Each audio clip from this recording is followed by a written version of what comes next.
Welcome back to the daily discussion. Today we're going to continue this conversation on willpower. We're going to go over decision fatigue and how it relates to our willpower. So our brains are really only capable of making so many decisions in a day. With that being said, we can pick and choose which ones we want to make and when we want to make them. And to a certain extent, by doing those things I talked about a couple of days ago, with getting our nutrition and our health and that kind of stuff under control, we can kind of replenish that capability throughout the day. But that has to come with a very planned and purposeful actions and kind of stacking things in a proper manner. And that's what we're going to decide with today.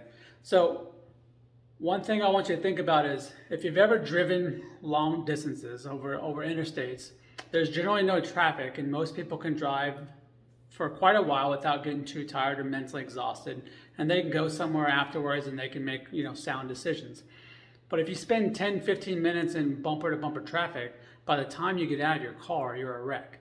Why is that? Well, it's because in that time of traffic, we're making tons and tons of decisions. Right? That's why people like those automated cars, or why people who are higher in positions or have more money get drivers, because then they don't have to make those decisions, so they can save those decisions for more important things.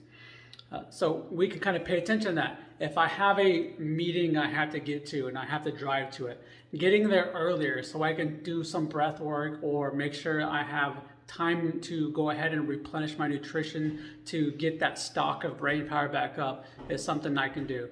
When I'm coming home after work, especially if I have traffic, one, I have the decision fatigue from being at work already, and then on top of that I have the decision fatigue from driving in traffic.